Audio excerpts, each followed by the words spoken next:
Hi friends, இன்றைக்கி வந்து பார்த்திங்கன்னா ஒரு சூப்பரான ரெசிபி தான் பார்க்க போகிறோம். தூதுவளை இலை பொடி தான் செய்ய போகிறோம். அதுக்கு தேவையான பொருட்கள் எல்லாமே எடுத்து வச்சுருக்கேன்.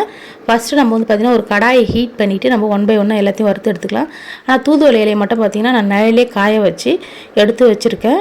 பாருங்கள், இந்த மாதிரி தான் இருக்கும் இலை. ஃபஸ்ட்டு வந்து உளுந்து வந்து செவக்க வறுத்து எடுத்துக்கலாம்.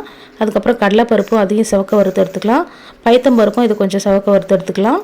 அதுக்கப்புறம் துவரம்பருப்பு, கொஞ்சமாக எண்ணெய் சேர்த்து பெருங்காயம் வறுத்து எடுத்துக்கிறேன்.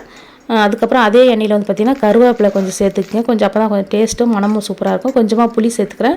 உங்கள் காரத்துக்கு ஏற்ற மாதிரி நான் வந்து ஒரு 20 மிளகாய் எடுத்து சேர்த்து நல்லா வந்து எண்ணெயிலே வறுத்துக்கிட்டேன். அதுக்கப்புறம் வந்து நம்ம நிழலே காய வச்சு தூதுவளையை இதில் சேர்த்து கொஞ்சமாக உப்பு சேர்த்து நல்லா முறிய, அதாவது கையில் எடுத்து நசுக்குனிங்கன்னா நல்லா முறியணும். அந்த அளவுக்கு நீங்கள் சிம்மிலே வச்சு நல்லா வறுத்துட்டு அதுக்கப்புறம் மிளகு சீரகம் வறுத்து அதையும் சேர்த்துக்கிறேன். இந்த மாதிரி பாருங்கள், கையில் நசுக்கணுன்னே இந்த மாதிரி நசுக்கணும். இப்போ நம்ம ஆறினதுக்கப்புறம் மிக்ஸி ஜாரில் போட்டு நல்லா கோர்ஸ் பவுடராக அரைச்சி ஒரு டப்பாவில் போட்டு சாதத்தை கூட இல்லை இட்லி கூட வச்சு சாப்பிட்டா சூப்பராக இருக்கும்.